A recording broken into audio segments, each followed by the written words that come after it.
할렐루야. 네, 또 추운 새벽에 새벽기도회에 오신 여러분 주님의 이름으로 정말로 축복합니다. 제가 전 교회에서 청소년부를 담당했었습니다. 청소년부는 청소년부만의 특성을 가지고 있습니다. 혹자는 이 청소년 복음화율이 5%대 미만인 것을 이야기하면서 청소년부도 미전도 종족이다 이렇게 이야기하기도 합니다.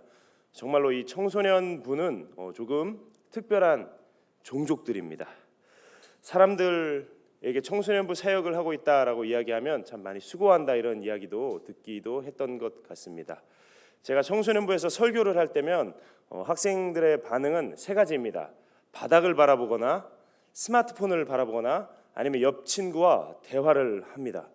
그래서 저는 저를 바라보지 않는 사람들에게 설교하는 것이 상당히 익숙한 사람입니다. 그런데 지금 새벽기도의 풍경은 그때와는 참 다른 것 같습니다. 청소년부 학생들에게는 전공법으로 다가가기보다는 조금 특별한 방법으로 접근을 해야 할 때가 상당히 많습니다. 왜냐하면 일반적인 신앙적인 접근은 그들에게 잘 통하지 않기 때문입니다. 일반적인 권면이나 사람들이 보통 하는 신앙적인 이야기들을 그들에게 하면 그들의 이 귓가에도 스치지 않는 것을 경험할 때가 참 많이 있었습니다. 당시 청소년부에서는 1년에 한 번 2주 동안 태국으로 단기 선교 활동을 하러 갔었습니다. 이 청소년들 학생들과 함께 이 시간을 보내는 것이 상당히 귀한 경험이고 또 흔치 않은 경험이기도 하기 때문에 참 이 2주의 시간이 참 교사들과 교역자들에게는 귀한 시간이었습니다. 2주 동안 학생들은 어디 도망치지도 못하고 교역자들과 교사들과 함께 꼬박 시간을 보내야만 했습니다.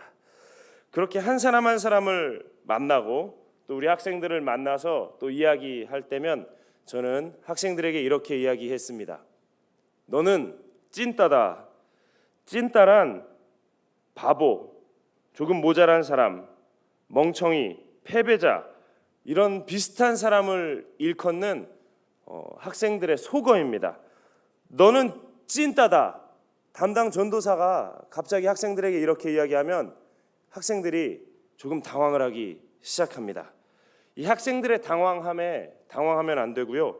더 강하게 학생들이 찐따임을 선포하면 학생들이 막 당황하기 시작합니다.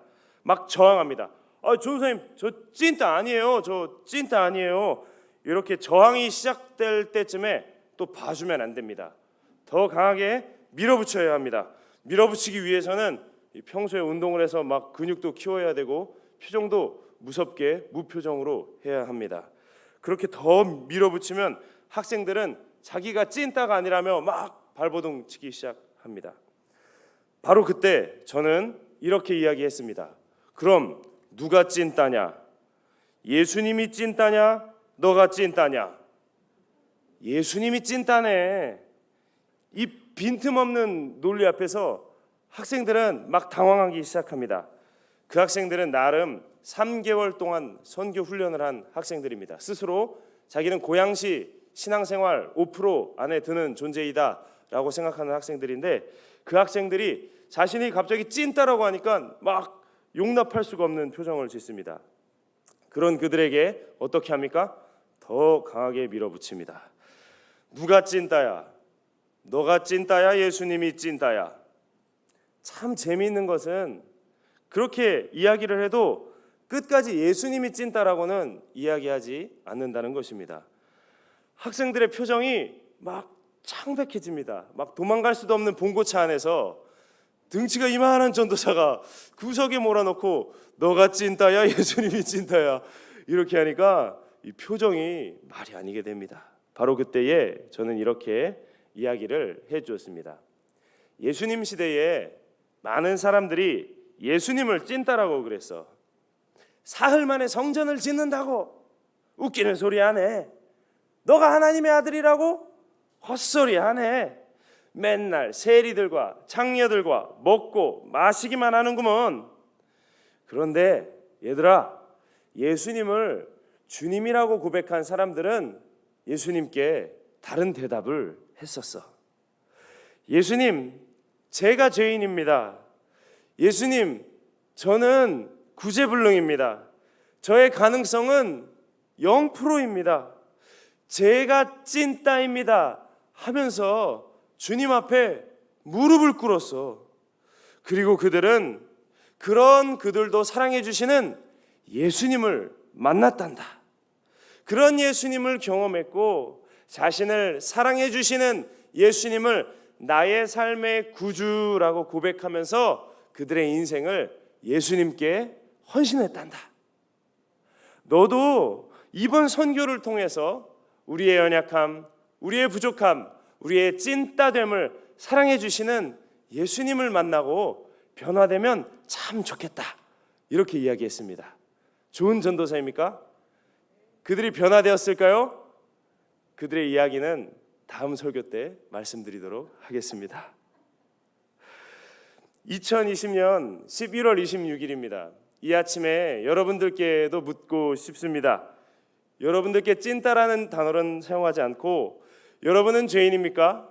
여러분이 죄인입니까? 아니면 예수님이 죄인입니까? 로마서 3장은 이 질문에 대한 답을 우리들에게 전해주고 있습니다. 오늘 본문의 20절 말씀을 우리가 함께 읽어보도록 하겠습니다. 20절입니다. 시작. 그러므로 율법의 행위로 그의 앞에 의롭다 하심을 얻을 육체가 없나니 율법으로는 죄를 깨달음이니라. 아멘. 율법으로는 죄를 깨달음이니라. 사도 바울은 율법으로 자신의 의로움을 계속 드러내던 사람이었습니다. 난 괜찮은 사람이야. 난 찐따가 아니야. 나는 바리새인 중에 바리새인이야 하면서 예수님 믿는 사람들을 다 찐따 만들던 사람입니다. 예수 믿는 사람들을 다 잡아가두고 때리고 모욕하고 그들을 죽이던 사람이 바로 오늘 본문을 쓴 사도 바울입니다. 율법으로 죄를 깨닫는 것이 아니라 이 율법으로 정죄를 가장 잘하던 사람이 바로 사도 바울입니다. 율법으로 정죄하기 1등 사도 바울. 사도 바울은 이런 사람이었습니다. 그랬던 그가 다메섹 도상에서 예수 그리스도를 만나 거꾸러져 버리는 경험을 하게 된 것이었습니다. 여러분은 어떠십니까? 종교학에서 기독교를 계시에 근거한 종교라고 분류합니다. 이 말은 계시를 통해서 알게 된 사실들을 먼저 접하고 그 진리들을 체험해 가는 종교라는 뜻입니다. 그래서 잘 보면 우리가 알고만 있고 머리로 알고만 있고 체험하지 못하고 있는 진리들이 상당히 많습니다. 우리가 죄인이라는 사실도 그렇습니다. 정말로 죄를 지어 보셨습니까? 죄를 지으면 마음이 정말 불편합니다. 우리가 일반적으로 나는 죄인이야 라고 말만 하는 것은 어떻게 볼 때는 내가 정말 죄인이라는 것을 잘 모르고 있는 것이기도 합니다. 정말 죄인임이 드러나는 그 순간은 생각하기도 싫은 순간입니다. 제가 사역을 하면서 걱정하는 것 중에 하나는 혹시 제가 군대에서 괴롭힌 저희 소대원들이 이 새가족반에 와서 저 사람이 왜 여기 있어 하면서 마주치게 되는 것이 정말로 조금은 걱정스럽기도 합니다. 이 죄인이라는 것은 정말로 적나라한 느낌입니다. 나는 죄인이다라는 것은 정말로 온 힘을 다해서 피하고만 싶은 우리 삶의 경험입니다. 영화 밀양을 보면 피해자의 어머니 앞에서 사과 한마디 없이 하나님께서 다 저를 용서해 주셨어요 라고 말하는 범죄자가 나옵니다. 그 피해자의 자녀를 죽였음에도 불구하고 아무런 죄의식도 없이 그렇게 이야기합니다. 이 범죄자의 가장 큰 문제가 무엇입니까? 자신이 정말 죄인이라는 것을 모른 채 스스로 용서의 경험을 했다고 믿는 것이 이 범죄자의 정말로 무시무시한 사실입니다. 너무나도 무서운 이런 정신적인 작동이 우리 안에서도 충분히 일어날 수가 있습니다. 자신의 죄악된 모습이 정말 너무나도 역겹고 두려울 때면 자동적으로 인간은 이렇게 믿어버리고 마는 것입니다. 나는 죄인입니다. 나는 안 됩니다. 이대로는 살아갈 수 없습니다 하는 애절함이, 간절함이 우리들의 마음 가운데는 있습니까? 혹시 우리도 머리만 나는 죄인이다 하고 말아버리지는 않습니까? 오늘 본문은 그냥 법조문처럼 쓰여진 것이 아닙니다. 단순하게 감정 없이 쓰여진 편지가 아니고 사도 바울의 정말 처절한 고백이자 그의 인생을 뒤바꾸어 버린 경험을 담고 있는 사도 바울의 정수입니다. 사도 바울은 다메섹 도상에서 정말 실제로 자신의 죽음을 경험한 사람입니다. 자신의 인생에 사형 선고를 받은 사형수처럼 하나님 앞에서 드러낼 것이 하나도 없다라는 것을 깨달은 사람이 사도 바울입니다. 나의 인생이 아무런 가치가 없구나라는 것을 그는 처절하게 깨우쳤습니다. 그리고 그런 자신을 되살리신 예수 그리스도를 그곳에서 만난 것입니다. 예수 그리스도를 만난 그 이후 사도 바울의 인생은 전과 같을 수 없습니다. 자신을 붙잡힌 바 된 그 예수 그리스도의 그 사랑, 그 예수 그리스도를 위하여서 자신도 그것을 잡기 위해 전심전력하는 인생을 사도 바울은 살게 되는 것입니다. 주님을 향하여서 기관차와 같은 인생, 사도 바울은 그 이유로 삽니다. 여러분, 이것이 복음의 능력입니다. 여러분, 이것이 우리가 일상생활에서 체험하고 경험해야만 하는 예수 그리스도의 복음의 능력인 것입니다. 사막의 수도자 안토니우스는 80년간 사막에서 홀로 기도 훈련을 한 것으로 알려져 있습니다. 그런 그에게 그의 친구 교부 아타나시우스가 어느 날 찾아가서 물었습니다. 굉장히 생소한 이름이죠. 안토니우스, 아타나시우스, 무슨 피자집 피자 이름 같지 않습니까? 이 교회사에 나오는 굉장히 유명한 인물들입니다. 이 아타나시우스가 기도하는 자신의 친구 안토니우스에게 찾아가서 이렇게 물었습니다. 안토니우스요, 80년간 기도하면서 깨달은 것이 있다면 나에게 말씀해 주시오. 그의 질문에 안토니우스는 이렇게 대답했습니다. 80년에 하루하루 동안 기도하면서 내가 죄인이라는 것이 보태어지는 그 하루하루만큼 드러났습니다. 그리고 그런 나를 사랑해 주시는 하나님을 경험하고 있습니다. 우리는 누구나 우리의 죄악된 모습이 너무나 싫습니다. 스스로에 대한 마이너스 이미지를 가지는 것, 경험하는 것, 이것은 정말로 힘든 일입니다. 그래서 계속 회피하기도 하고 도망치기도 합니다. 그러다 보니까 이런 것들이 드러날 수밖에 없는 공동체, 이런 것들이 나타날 수밖에 없는 그룹 활동, 교회 활동을 회피하기도 합니다. 그런데요, 여러분, 때때로 보기 싫은 이 내면의 우리의 이런 모습들이 호랑이가 뒤쫓아온다, 정말 이 호랑이가 너무나 무서워하고 탁 뒤를 돌아보면 미야옹, 고양이일 때가 많습니다. 이거 정말 드러내면 너무너무 무서울 것 같아.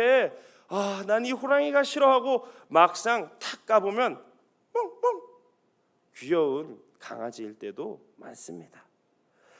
사형 선고를 받을 거라고 생각했는데 주님 앞에 나아가니 우리를 죄에서 자유롭게 하시는 사면 선고를 해주시는 은혜로우신 하나님, 자비로우신 하나님을 경험하게 되는 것입니다. 예수 그리스도 안에서 늙은이도 없습니다. 예수 그리스도 안에서는 젊은이도 없습니다. 예수 그리스도 안에서는 오직 오늘 하루를 믿음으로 살아가는 그리스도의 백성들이 있을 뿐입니다. 예수 그리스도 안에서는 오늘 하루 하나님께서 주신 이 하루를 그리스도를 위해서 정말로 열정적으로 살아가는 하나님의 군대만 존재할 뿐입니다. 저는 정말로 이 새벽에 기도하러 나오신 우리 명성제일교회 성도님들 한 분 한 분의 삶이 정말 너무나도 귀하게 느껴집니다. 하나님께 기도하며 하나님과 교제하며 살아가는 여러분들의 이 귀하고 아름다운 일상성을 통하여서 하나님의 나라는 오늘 이 순간 이 자리에 임하고 우리의 삶의 자리 가운데 임하게 되는 것입니다. 하나님께서 우리에게 의롭다라고 선포해 주시는 것은 그냥 단순한 법적 용어가 아닙니다. 이 의롭다라는 것은 사도 바울의 일상 속의 경험입니다. 정말로 누가 나를 뭐라 그래도 나의 삶이 하나님 앞에서 의미가 있고 이 삶을 살아가는 내 자신이 너무나 행복하고 나는 다시 태어나도 이 인생을 살아갈 거야. 이 인생을 선택할 거야. 나의 인생이 너무 귀하다고 느끼는 사도 바울의 고백입니다. 예수를 대적하는 사람들은 그의 인생을 비난했을지 모르겠지만 진리를 찾는 사람들은 사도 바울을 보면서 알았습니다. 저 인생, 저 변한 인생이 정말 의롭구나. 이 의롭다라는 것은 예수 그리스도 앞에 믿음으로 자신의 전부를 내던지는 사람들만이 경험할 수 있는 진리의 삶, 진리의 걸음걸음, 그 진리의 눈부신 향기인 것입니다. 이 은혜가 이 아침에 주님께 믿음으로 나아가는 여러분들 모두에게 가득하시기를 그리스도의 이름으로 축복합니다. 이 시간 기도하겠습니다. 하나님 아버지, 사람이 의롭다 하심을 얻는 것은 율법의 행위에 있지 않고 믿음으로 되는 줄 우리가 압니다. 믿음으로 나아가는 우리들의 삶 속에 우리들의 하루하루가 의롭게 되는 주님의 귀한 은혜가 있기를 이 시간 역사하여 주시옵소서. 주님의 은혜로 채워주시옵고 주님의 사랑으로 채워주셔서 우리의 힘으로 이룰 수 없는 그 의로움의 역사 주님께서 일으켜 주시옵소서. 주님께 모든 것 맡기며 나아갑니다. 예수 그리스도의 이름으로 기도합니다.